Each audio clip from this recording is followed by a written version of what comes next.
Kalau kemudian kita tarik mundur lagi pada beberapa data sebelumnya di riset kesehatan dasar tahun 2018, bukan hanya remaja, ternyata didapatkan lebih dari 19 juta penduduk yang berusia lebih dari 15 tahun, 15 tahun ke atas, itu mengalami gangguan mental emosional.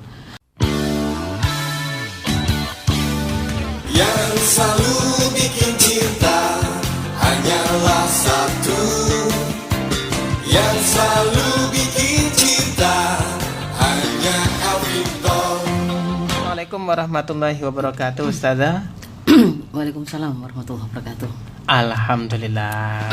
Sehat walafiat hari ini, Ustazah? Iya, alhamdulillah, insyaallah sehat sekeluarga. Semoga Mas Ishak dan Dulur-dulur Victor dan semua sahabat-sahabat yang menyimak perbincangan kita pada pagi hari ini juga dalam keadaan sehat walafiat. Amin, amin, amin ya rabbal alamin. Masya Allah.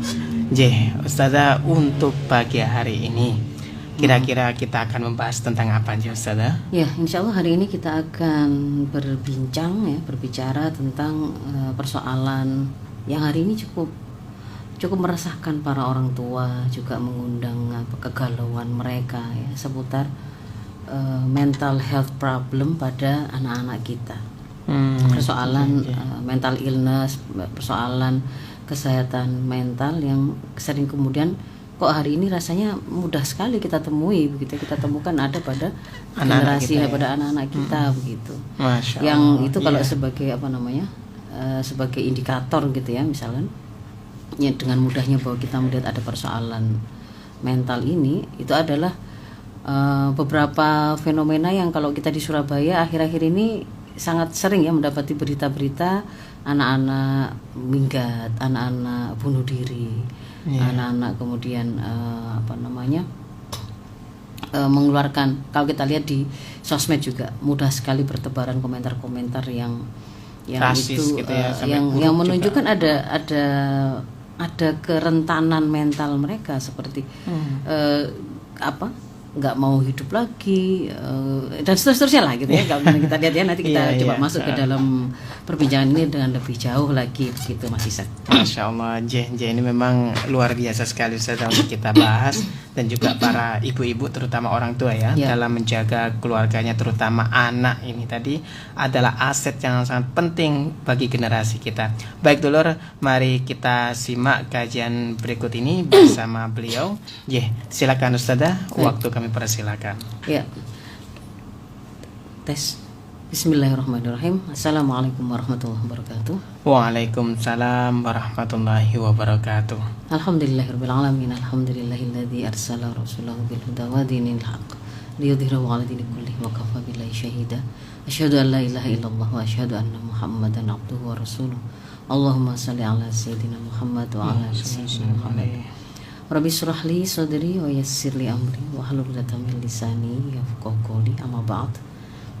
Alhamdulillahirabbil alamin. Dulur El Victor, sahabat-sahabat yang menyimak perbincangan pada Fajar Syiar pada pagi hari ini, semoga dalam keadaan sehat walafiat dan diberkahi semua urusan kita.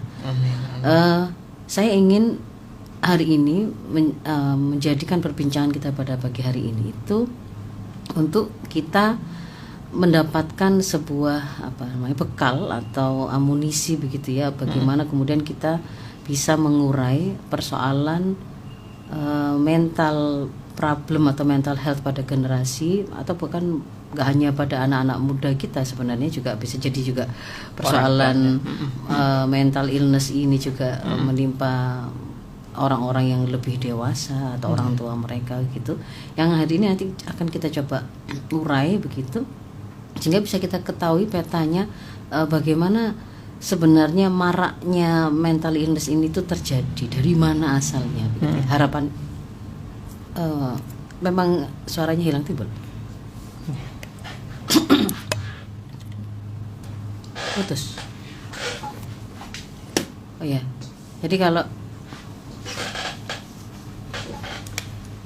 kalau kemudian kita coba uraikan begitu, nanti akan dari sana kita akan bisa mendapati bahwa ada sebab-sebab yang itu merupakan kontribusi dari kita sebagai orang tua mungkin, atau ada guru, atau kemudian rumah dan masyarakat, dan berikutnya kemudian akan juga bisa kita upayakan solusi untuk membuat persoalan ini itu tidak lagi menjadi persoalan yang kemudian semakin lama semakin membesar, tetapi bisa kita upayakan untuk bisa kita urai dan kita selesaikan gitu ya. Nah,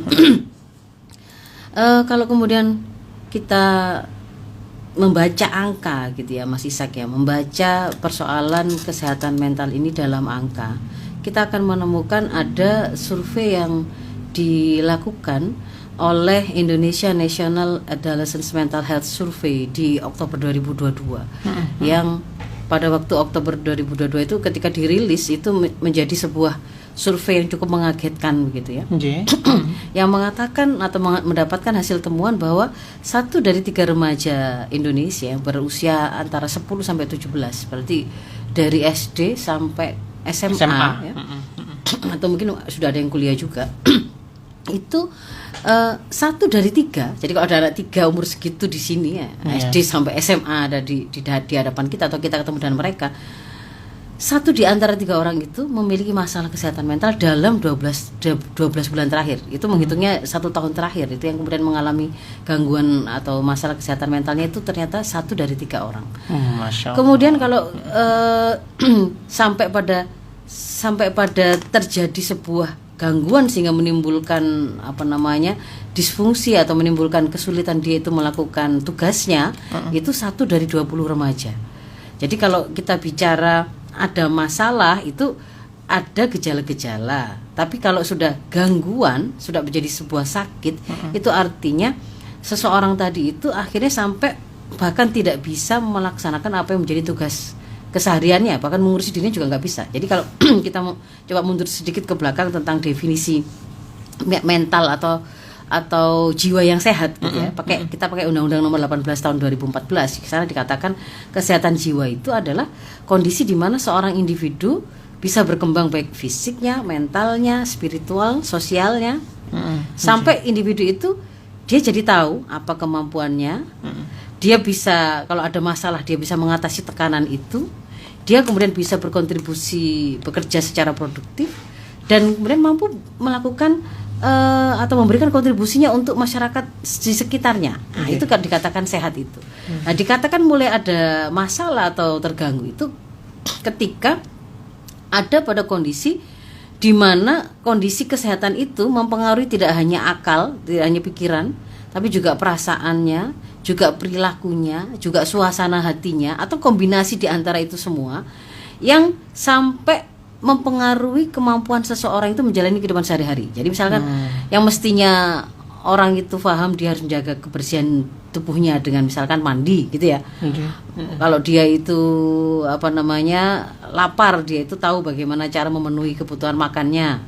Kalau kemudian dia itu mau keluar rumah atau kemudian mau bertemu orang, bagaimana kira-kira penampilannya yang itu tidak akan membuat dirinya itu menjadi malu misalkan. Nah, itu kan ukuran-ukuran tentang pertimbangan yang melibatkan pikiran, melibatkan juga perasaan yang itu kan ya. Pada waktu sudah terganggu, bahkan bisa jadi dia tidak bisa melakukan itu. Mungkin dia berhari-hari hanya mengurung diri di kamar, dia tidak makan, jangankan mau ngurusi anaknya atau suaminya, atau kemudian dia melakukan pekerjaannya di kantornya, mengurusi dirinya saja bisa jadi dia tidak bisa begitu. Dan ini gejala ini bisa singkat dalam waktu sesekali muncul atau bisa berlangsung dalam waktu yang lama. Dari gangguan itu yang sifatnya hanya semacam muncul gejala saja, misalnya rasa pusing yang berkelanjutan begitu ya, sampai pada keadaan itu terganggu sampai merusak hubungan di rumah, hubungan keluarga, hubungan di kantor, karena dia sudah tidak bisa melaksanakan tanggung jawabnya begitu. Nah, itu untuk mendudukkan itu namanya gangguan kesehatan mental itu, gangguan mental itu. Nah, ternyata kalau kemudian kita lihat apa yang menimpa kepada anak-anak remaja kita yang tadi dirilis oleh Indonesia National Adolescent Mental Health Survey tadi, itu ditemukan yang paling besar, gangguan mental yang paling banyak terjadi kalau pada anak-anak remaja kita itu gangguan cemas. Jadi gabungan antara fobia sosial dan gangguan cemas menyeluruh. Cemas itu kalau kita itu takut terhadap sesuatu tapi kita bisa menjelaskan gitu ya. Oh, saya takut diterkam harimau itu takut. Tapi kalau cemas itu dia tidak bisa mendefinisikan, dia tidak bisa menyebutkan saya takut karena apa gitu ya. Itu namanya cemas gitu ya, cemas. Nah, dan juga nomor 2-nya itu adalah depresi mayor gitu. Ternyata depresi itu orang itu biasanya ditandai dengan ada rasa kelelahan yang sangat, kehilangan gairah untuk menjalani hidup. Dia akhirnya kemudian mungkin menyendiri, merasa sangat bersedih ya, seperti tidak memiliki harapan, malas menjalani hidup, sampai pada tataran yang berikutnya dia mungkin akan melakukan usaha untuk bunuh diri misalnya seperti itu. Itu diantara tanda ada gangguan depresi begitu ya. Nah, ini kalau kemudian kita tarik mundur lagi kepada beberapa data sebelumnya di riset kesehatan dasar tahun 2018, bukan hanya remaja, ternyata didapatkan lebih dari 19 juta penduduk yang berusia lebih dari 15 tahun, 15 tahun ke atas, itu mengalami gangguan mental emosional. Lebih dari 12 juta penduduk lebih dari 15 tahun mengalami depresi. Jadi ternyata depresi dan gangguan emosi itu sudah terjadi itu ya. 20 juta, sekitar 20 jutaan gitu, di tahun 2018. Kalau kemudian mundur lagi ke tahun 2016, berarti kan sudah berapa tahun yang lalu ya? 7 tahun ya, 7 tahun yang lalu itu kita mendapati sistem registrasi sampel badan Litbangkes menemukan angka bunuh diri per tahun itu sebanyak 1.800 orang, atau kalau perharinya itu kira-kira 5 orang melakukan bunuh diri, 5 orang per hari begitu ya. Itu tahun 2016 gitu loh. Jadi kalau kemudian kita melihat apa yang sebenarnya sedang terjadi pada hari ini, kok sepertinya kok kita juga mudah sekali sekarang mulai menemukan aktivitas-aktivitas yang menurut nalar kita sebagai orang yang paham, yang sadar itu kan nggak masuk akal. Orang kok melakukan kekejaman seperti itu, anak-anak kok melakukan, misalkan ada anak SD, anak SMP juga mulai melakukan kekerasan yang sampai menghilangkan nyawa temannya, karena ternyata sakit hati yang teramat sangat kah, atau karena dibully kah, dan seterusnya. Yang itu pembuliannya, si pembulinya juga kenapa kok kemudian dia itu bisa sesadis itu ketika kemudian membuli temannya, atau kemudian mengata-ngatai atau mengolok-ngolok atau dan seterusnya begitu ya. Kita melihat ada kontrol diri yang kelihatannya kok lost gitu ya, longgar begitu ya, yang kemudian kita dapatkan sebenarnya tidak hanya pada anak-anak kita bisa menemukan mudahnya orang tersulut emosi itu bahkan juga pada orang-orang dewasa gitu ya. Di jalanan itu misalkan ada yang karena diklakson terus menerus saja kemudian dia kemudian bisa terpicu emosinya dan kemudian melakukan hal-hal yang kita juga nggak mengira gitu ya. Nah, itu diantara contoh-contoh bagaimana ketika emosi itu tadi kemudian terganggu dan membuat seseorang akhirnya kehilangan kemampuan untuk mengendalikan perilakunya sebagaimana seharusnya ya. Nah, ada yang terbaru lagi itu di Oktober 2022 ada sebuah survei juga yang ini dilakukan oleh Populix ya, Indonesia's Mental Health State and Access to Medical Assistance. Itu mensurvei beberapa 1.005 laki-laki dan perempuan usianya antara 18 sampai 54. Berarti ini orang sudah dibilang sudah dewasa. Kalau pakai ukuran syariah Islam ini tuh sudah balik, sudah mukallaf, ini sudah bertanggung jawab atas dirinya sendiri. Tidak bisa kemudian kalau dia mengatakan ini adalah anak-anak yang masih di bawah umur yang masih belum mengerti, nggak bisa. Ini usia yang sudah dewasa begitu ya. Nah, di situ kemudian ditemukan ternyata mood swing, suasana hati yang mudah gonta-ganti. Baru saja merasa senang kemudian tiba-tiba menjadi sangat sedih, dan seterusnya itu ternyata adalah gejala yang paling ditemukan pada hampir 60% responden. Itu 60% dalam 6 bulan terakhir saja itu. Kemudian itu diikuti dengan kualitas tidur yang menurun, gangguan tidur, dia tidak bisa tidur, nafsu makan juga turun, rasa lelah yang berkepanjangan signifikan begitu, rasanya juga kehilangan energi, rasanya habis gitu, ketakutan, kegelisahan yang berlebihan. Nah, itu ternyata juga ada gitu. Dan dia si Populix ini juga kemudian mencari pemicu munculnya gejala itu apa? Itu dia menemukan satu, untuk persoalan yang paling ditemukan paling banyak berpengaruh itu financial problem, Rata-rata keuangan gitu ya. itu 59%. Iya. Lalu loneliness ini dia Kesendirian, merasa ya. kesendirian meskipun dia ada di tengah-tengah bersama orang banyak. Oh, Jadi loneliness itu nggak berarti dia itu memang tidak punya siapa-siapa, tidak ada orang di sekitarnya, bukan begitu. Tetapi bahwa dia tidak merasa terkoneksi dengan orang lain, dia tidak merasa mendapatkan support dari orang lain di sekitarnya. Dia juga tidak bisa berbagi, dia tidak bisa bercerita, dia tidak bisa meminta tolong dan mendapatkan pertolongan. Jadi memang dia rasanya kayak menjalani kehidupan dan menyelesaikan persoalannya sendiri gitu ya. Merasa sendiri gitu. Sendiri padahal dia punya orang tua lengkap misalkan, dia punya saudara banyak, dia juga di sekolah juga punya teman banyak misalkan. Jadi loneliness ini bukan berarti dia sendiri gitu ya. Kemudian tekanan kerja dan pasca trauma. Nah, kalau kemudian mau kita coba luaskan lagi pandangan kita, sebenarnya persoalan mental health ini ya, masalah mental illness ini itu apakah hanya dihadapi atau hanya dialami oleh kita yang ada di sini ataukah bagaimana? Nah, ternyata kalau kemudian kita membuka referensi, misalkan data dunia tentang sebaran populasi dengan gangguan mental health di tahun 2019, kalau kita buka petanya itu tidak ada satu negara pun, tidak ada satu daratan pun gitu ya, terbebas. Tidak ada benua pun yang itu kemudian tidak ada gangguan mental di sana begitu ya. Dan mau itu negara yang dikatakan negara yang sangat maju, sangat aman, yang kemudian menawarkan berbagai macam kemudahan kehidupan yang mungkin pendapatan per kapitanya tinggi. Misalnya kita ambillah Swiss gitu, Eropa gitu misalkan ya.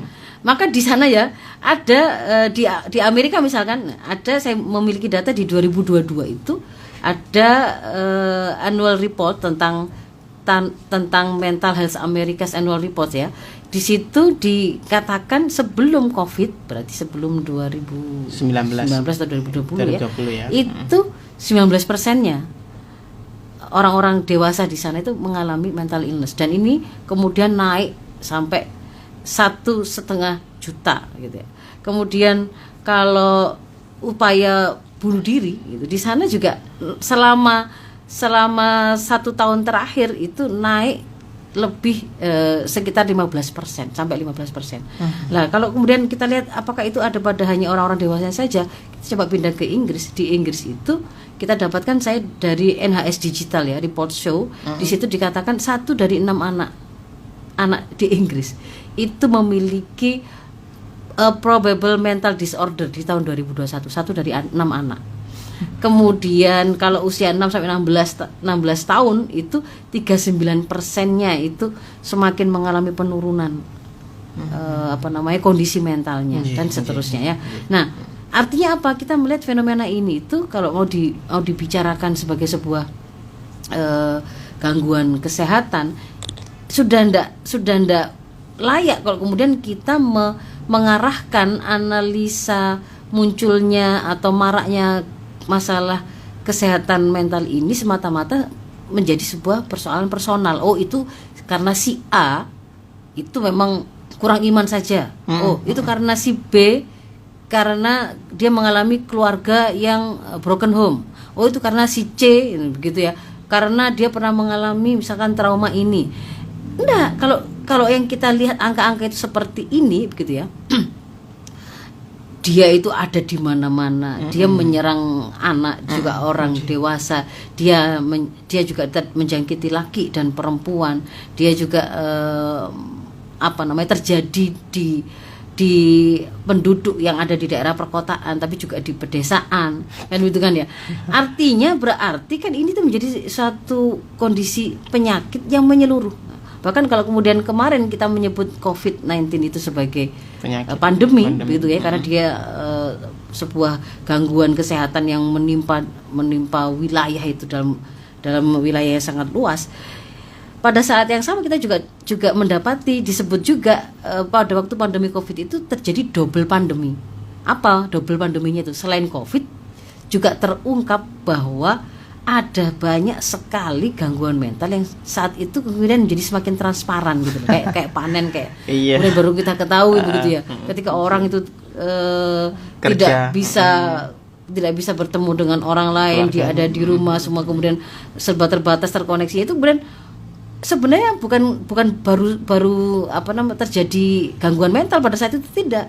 Proses itu sudah berjalan begitu, tapi pada saat serangan pandemi Covid kemarin itu membuat semua kerusakan, kelemahan, kerentanan itu kemudian memang keluar ke permukaan. Nah, sekarang kita masuk ke dalam, jadi dia bukan semata-mata personal gitu loh, Mas Ishak.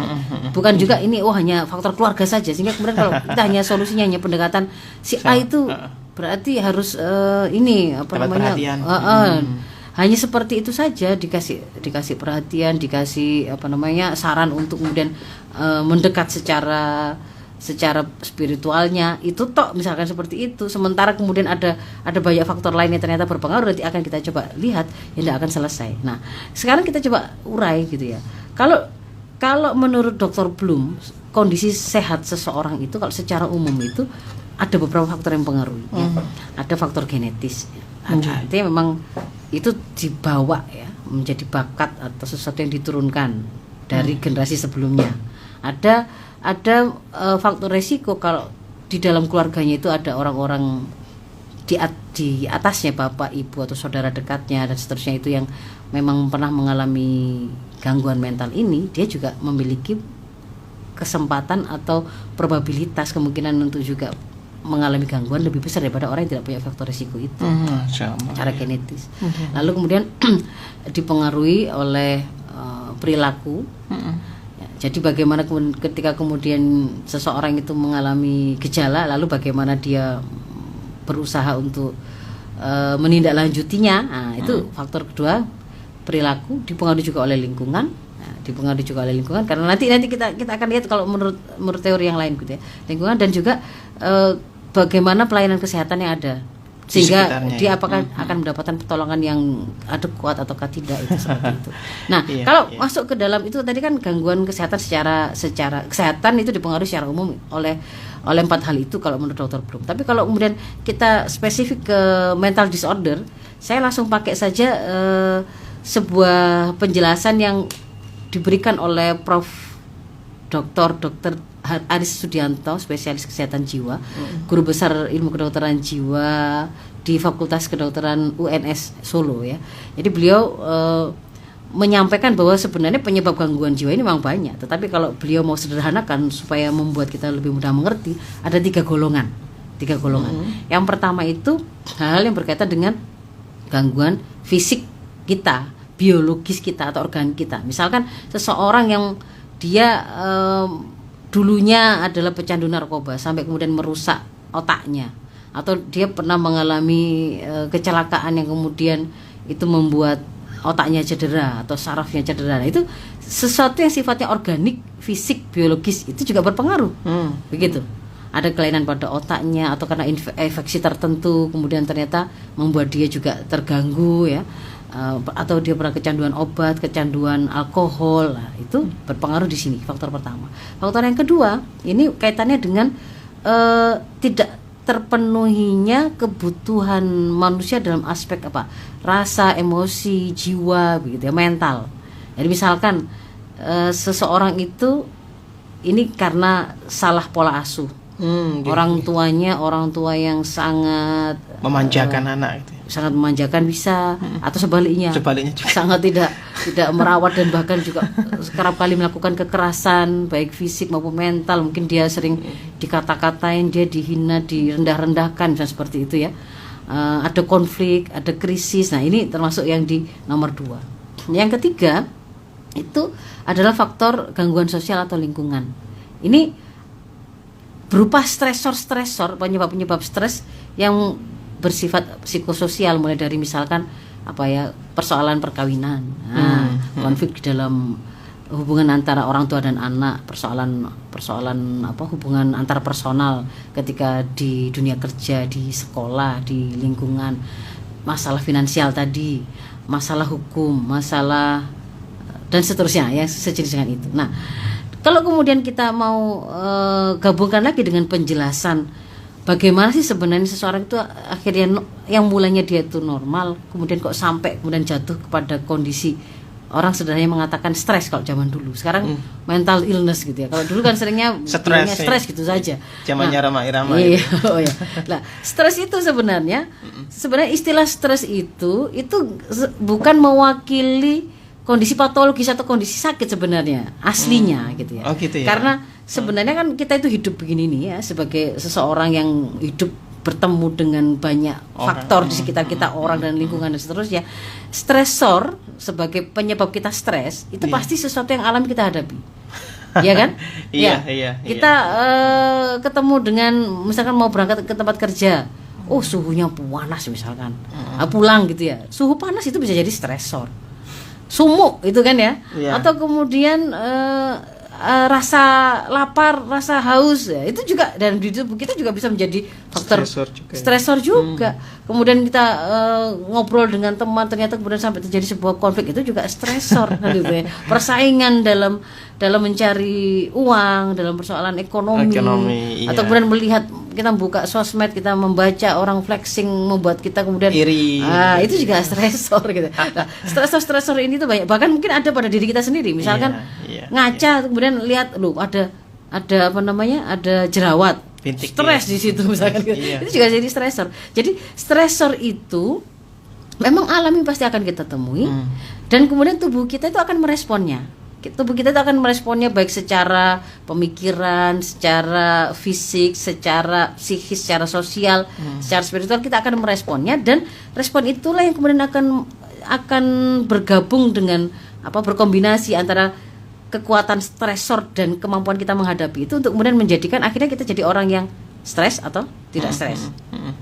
Semua orang pasti menemui stresor gitu loh, tapi tidak semua orang itu akhirnya jatuh pada kondisi stres. Nah, jadi di situ berpadu dua hal, antara tekanan atau stresor dengan daya tahan, dan itu sangat dipengaruhi oleh persepsi terhadap stresor dan persepsi terhadap daya tahan. Karena kalau kita bicara misalkan trauma lah gitu ya, trauma sebagai salah satu stresor. Trauma itu misalkan kemalingan gitu ya. Kemalingan ya itu fakta objektif. Tetapi apakah kemudian fakta objektif itu dirasakan sebagai sesuatu yang sangat bermasalah dan memukul jiwa seseorang? Itu enggak objektif, itu subjektif. Ada misalkan begini, saya realnya ya. Saya ini termasuk punya pengalaman kemalingan 4 kali Mas Ishak ya. Kemalingan langganan ya. Iya. Karena memang waktu itu awal-awal itu tidak ada tetangga jauh dan seterusnya, dan kita sering pergi, dan sebenarnya bukan karena kaya gitu. Rumah itu tidak ada barang bahkan, sehingga kemudian kami yang merasa santai saja gitu meninggalkan rumah itu tadi. Nah, sampai 4 kali kemalingan tuh yang diambil juga barang-barang bukan barang mewah, misalkan LPG loh, itu kan bukan barang mewah atau ya. Kemudian sampai pada yang terakhir itu sampai ada gula-gula juga dibawa gitu. Yang gula kiloan itu nggak diambil, tapi yang gula kemasan lebih bagus seperti gulaku begitu itu yang diambil gitu. Saking longgarnya situasinya gitu. Ini kalau ketika mengalami 4 kali kemalingan tadi, satu saat itu saya ketemu dengan teman yang teman ya, waktu itu sama juga dia dokter gigi gitu ya, yang kemudian menceritakan baru saja semalam itu kemalingan. Dan setelah kemalingan itu pokoknya dia itu bilang tidak mau lagi tinggal di rumah itu gitu. Dia tidak mau, kuapok tidak mau tinggal di rumah itu. Lah, ketika saya mendapati cerita itu gitu, saya justru malah berpikir loh, jadi kemalingan sekali itu bisa loh membuat orang itu merasa kapok dan ketakutan, dia tidak sanggup lagi tinggal di rumah itu. Nah, saya kok 4 kali kemalingan kok santai saja ya. Gitu. Nah, sama, artinya sebenarnya fakta stresornya itu objektif, tetapi bagaimana persepsi kita terhadap stresor itu dan persepsi yang kita punya sebagai daya tahan apakah kita itu sanggup atau tidak. Satu mengatakan sudah saya tidak sanggup, saya tidak sanggup tidur di situ, itu menakutkan. Nanti bagaimana kalau begini. Long yang saya 4 kali kemaling itu sampai dikancingi saya itu sama malingnya itu Mas Ishak. dikunci pintu dari luar gitu loh. Luar, ya. Jadi mereka itu nah itulah ya, nggak usah jadi ke situ nanti ceritanya. Ya, Nah, ya. jadi saya mau menekankan ada persepsi tentang tekanan dan persepsi tentang daya tahan gitu loh. Nah, jadi di situ kalau kemudian kita lihat hari ini apa yang membuat maraknya gangguan mental ini terjadi, pada sisi yang sama yang namanya stresor ini diproduksi masif ya. Jadi banyak hal sekali yang kemudian itu melahirkan tekanan-tekanan bagi kita hari ini. Pada saat yang sama daya tahan yang kita miliki yang harusnya kita bangunkan pada generasi kita itu ada pada kondisi yang paling dilemahkan. Atau kita malah lupa membangun ketahanan itu. Ya pada waktu pertemuan sebelumnya kan kita sudah bahas ya. Analisa kita kenapa kok kemudian anak itu misalkan yang kemarin spesifik kita membahas tentang minggat. Kenapa kok anak-anak itu mudah minggat? Kita sampaikan bahwa paling tidak kan dua. Satu itu ternyata anak-anak kita berarti belum memiliki kemampuan untuk mengambil keputusan dengan tepat sekalipun mereka sudah dewasa. Dan itu sangat dipengaruhi oleh sebuah proses berpikir, memahami juga, sampai mempengaruhi pada perilaku dan begitu kan ya. Dan yang kedua karena memang attachment, tidak terbangun attachment dia dengan rumah dan orang tua, dan itu kemudian kemarin kita telusuri yaitu memang karena tidak terbangun kedekatan itu kan begitu. Nah, kalau kemudian kita kaitkan dengan hari ini sampai terjadi gangguan mental ini, kenapa kok sampai terjadi pandemi mental illness atau mental disorder ini? Satu, profil personal yang kokoh, yang kuat, kalau kita bicara muslim yang tangguh, itu hari ini memang dilemahkan. Faktor-faktor penguat itu dilemahkan. Nah, lalu yang kedua, stresornya apa saja sih yang membuat orang stres itu diproduksi masif. Nanti saya terangkan satu persatu. Dan yang ketiga, daya dukung lingkungan yang bisa membuat orang itu ketika dia membutuhkan bantuan itu yang bisa menguatkan individu itu diminimalisir atau minimal. Saya masuk ke nomor 1 dulu ya. Bagaimana gambaran profil anak-anak kita hari ini itu justru dilemahkan. Saya sering menyampaikan bahwa yang akan mengokohkan anak kita untuk kemudian dia itu bisa memiliki tampilan amal, tampilan perilaku, tampilan sifat yang kokoh, anak yang tangguh, anak yang ibadah kepada Allah itu juga dijalankan, taat kepada orang tua, dia juga birrul walidain, dia tidak mudah menyerah, dia cinta ilmu, dia tidak mudah kan ya mogok, tidak kemudian menjadi anak yang manja, cemen, mudah menyerah ya. Itu adalah tampilan-tampilan yang merupakan karakter, yang karakter itu selalu saya sampaikan itu buah dari kepribadian Islam. Kan gitu kan ya? Karakter itu adalah buah yang dihasilkan dari sebuah pohon kepribadian Islam anak kita. Nah, pohon kepribadian Islam anak kita itu di awalnya tumbuhnya itu, benihnya itu adalah tauhidullah gitu loh. Keimanan dia kepada Allah, kesadaran akan hubungan dia itu siapa? Oh, saya adalah hamba manusia yang ada di dunia itu dengan proses penciptaan diadakan oleh pencipta saya, yaitu Allah. Allah yang menciptakan saya itu Al-Khaliq sekaligus Al-Mudabbir. Ketika dia menciptakan saya, dia juga sertakan aturan bagaimana kemudian saya harus menjalani hidup ini, dikasih tuntunan, dikasih guidance. Dan itulah misi hidup saya. Sehingga ketika kemudian dia mau menjawab pertanyaan, untuk apa saya sekolah, untuk apa kok saya nurut apa kata ibu saya, untuk apa kemudian saya harus melakukan ini dan itu dan tidak melakukan ini dan itu, kenapa saya tidak boleh berzina, kenapa saya tidak boleh pacaran, kenapa saya tidak, dan seterusnya. Itu kan menjawab pertanyaan bagaimana menjalani hidup. Dia hanya akan bisa menjawab pertanyaan itu dengan tepat kalau dia itu sudah selesai, sudah berhasil menemukan siapa saya, kan begitu kan ya? Untuk apa saya hidup, dan setelah hidup ini saya mau kemana, kan begitu. Kalau dia belum bisa menjawab itu, dia tidak akan bisa menjawab berarti saya harus berpakaian seperti apa, berarti saya harus bergaul dengan cara seperti apa, berarti kalau saya itu berkonflik, kalau saya bertengkar dengan teman, berarti bagaimana, apakah saya mau ikut war tiketnya Coldplay atau Blackpink atau BTS atau bagaimana. Itu juga akan bisa dijawab kalau dia sudah ketemu dengan jati dirinya. Nah, jati diri tadi ada akidah gitu. Akidah ini akan membuat dia memunculkan pohon gitu ya. Pohonnya itu adalah dia memiliki pola pikir yang islami. Setiap kali berpikir apapun dia akan selalu bertanya bagaimana Islam memandangnya, sehingga kemudian terbentuklah pada dirinya pemahaman Islam yang benar. Lalu pemahaman ini dia gunakan untuk mengikat nafsunya, sehingga terbentuklah pola sikap islami. Nah, dari gabungan antara pola pikir islami dan pola sikap islami itulah yang namanya kepribadian Islam, terbentuk kepribadian Islam, dan tampilan buahnya yang bisa kita lihat itu, oh anak ini rajin sholat, oh anak ini menutup aurat, oh anak ini tidak berzina, oh anak ini tidak menggunakan kata-kata yang merusak, kan gitu kan, oh anak ini tidak kemudian dengan orang tuanya itu tidak sopan. Nah itu tampilan buah. Jadi kalau mau dapat buah itu ya tanam pohonnya. Nah, ternyata hari ini kita bahkan tidak menanam itu, malah kita menghancurkannya. Contohnya gimana menghancurkannya itu? Satu, tadi kan kunci pertama kan akidah. Yang seharusnya kita ajari anak kita itu untuk memiliki keyakinan 100% bahwa memang ada Allah, ada pencipta, ada Al-Khaliq. Hari ini malah kemudian kita bikin mereka ragu. Yang harusnya tadi itu dia yakin bahwa dia diciptakan oleh Allah, dia harus hidup untuk mengabdi kepada Allah dengan cara menjalani hidup sesuai dengan aturan Allah, dibikin ragu. Enggak kok. Tuhan itu sebenarnya hanya ide saja. Kalau kamu mengada-adakan ya dia jadi ada. Kalau kamu tidak mengadakan ya nggak ada. Keyakinan saja. Itu hanya keyakinan saja. Itu persoalan ide saja.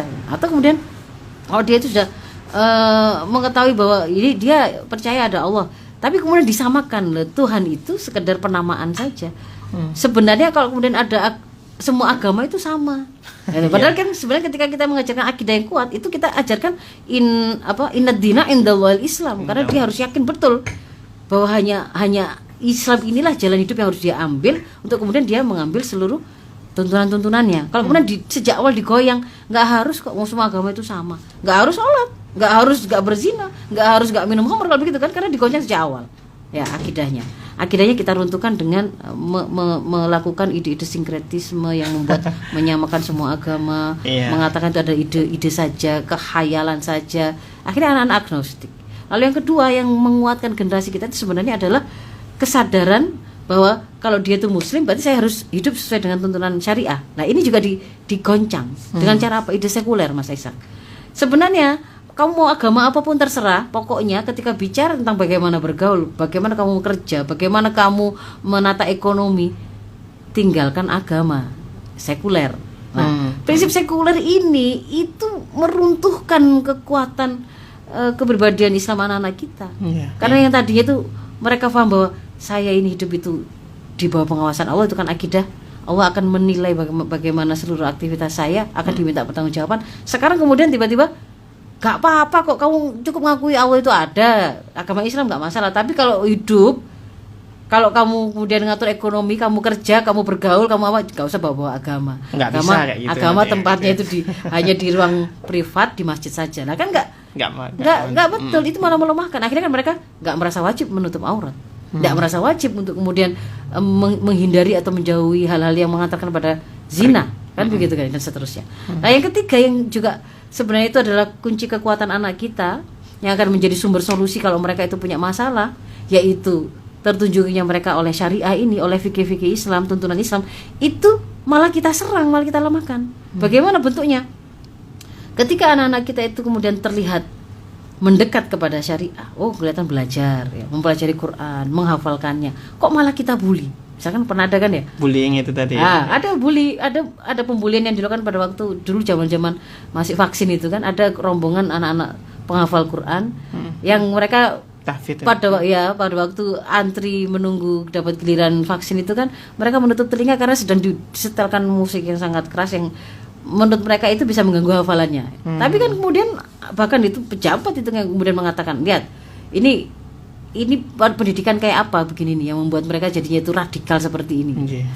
Ya, atau kemudian rilis dari pernah kan BNPT kemudian merilis ciri-ciri teroris atau bibit teroris itu dari Rohis. Loh kan anak-anak yang mendekat ke Rohis atau si kerohanian Islam di sekolah-sekolah itu kemudian dikatakan itu bibit teroris.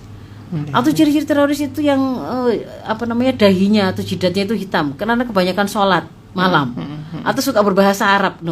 Jadi padahal kan Al-Quran bahasa Arab begitu kan ya. Bahasa Arab itu kalau kemudian dalam pandangan Islam itu bahasa Quran yang harus dia kuasai, karena dengan itu alat untuk dia bisa memahami tuntunan Allah kan begitu. Ketika kemudian kita justru menstigmatisasi generasi kita, anak-anak kita ketika mereka berusaha mendekat pada syariah, maka itu sebenarnya melemahkan mereka. Jangan dikira itu malah menguatkan mereka, malah melemahkan mereka.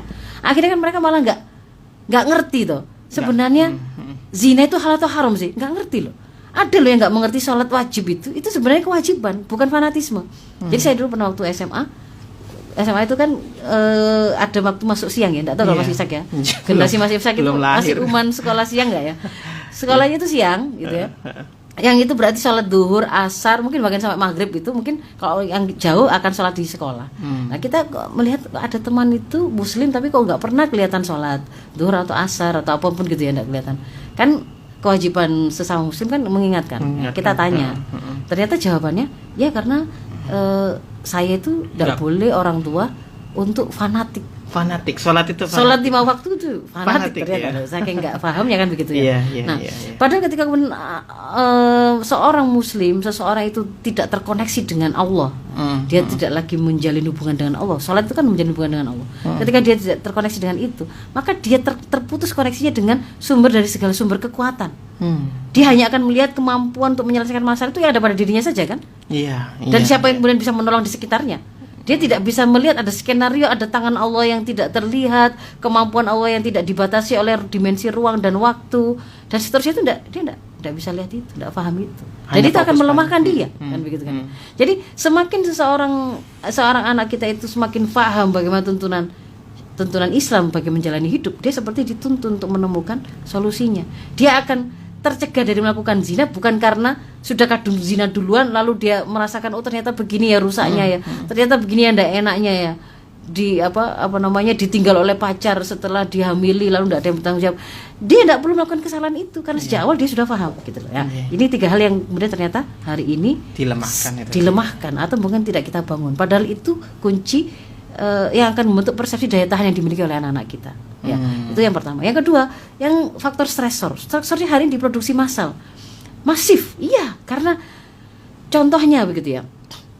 Kehidupan pola pembangunan hari ini yang sifatnya kapitalistik, yang dalam rangka untuk namanya kapitalisme, yang dunia hari ini kan sedang dibangun dan dikuasai atau diatur oleh sistem yang tidak dengan wahyu kan Mas Ishak.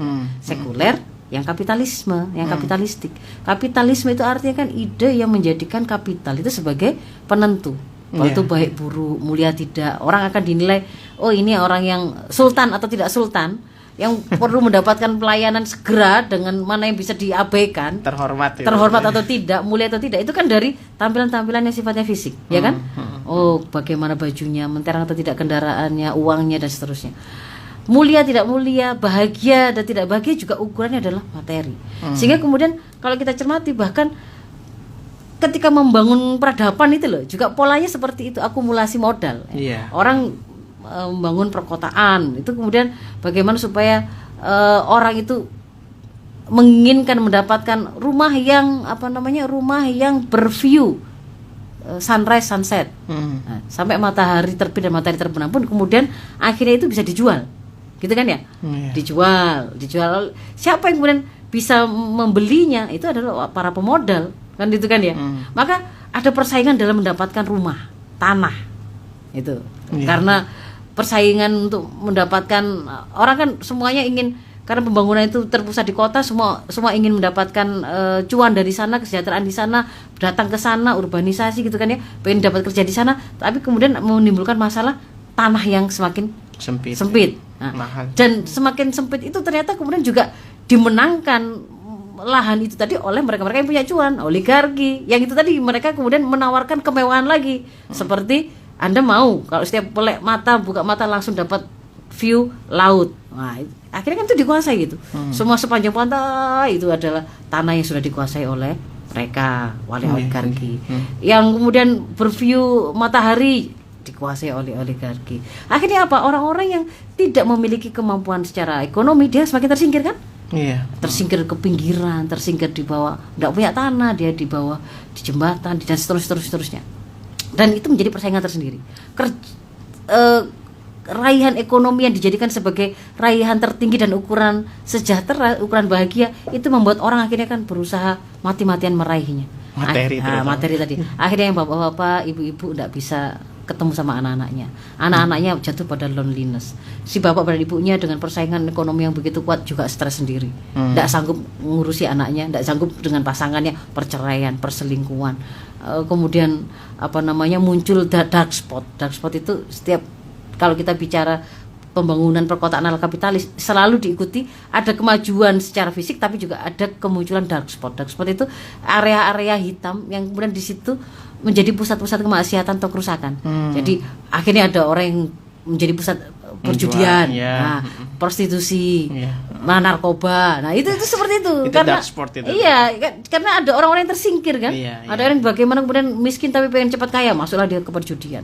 Ada yang kemudian akhirnya melacur, muncullah prostitusi. Ada yang kemudian tidak sanggup menghadapi situasi sulit ini, kemudian jatuh kepada narkoba, jatuh kepada alkoholisme dan seterusnya. Nah, jadi ini saya katakan bahwa stresor hari ini diproduksi masif karena sistem yang sedang menaungi kita bukan sistem ilahiyah, bukan yang berdasarkan wahyu, tetapi sekuler. Justru wahyu dibuang dan malah kita ngatur secara materi. Itu yang kedua. Yang ketiga, daya dukung lingkungan semakin hilang karena orang dibikin semakin individualis, ya kan? Yang mulanya kalau di dalam Islam itu orang itu diajari untuk selalu peduli pada sekitarnya, memberi perhatian pada lingkungannya, ta'awanu 'alal birri wat taqwa, saling berta'awun atau bekerja sama dalam ketakwaan dan kebaikan. Sekarang dibikin isinya itu persaingan, isinya itu saling hasad, saling flexing, saling berusaha untuk mengalahkan gitu ya. Mengalahkan, ada di situ ada iri, dengki dan seterusnya. Jadi mungkin itu ya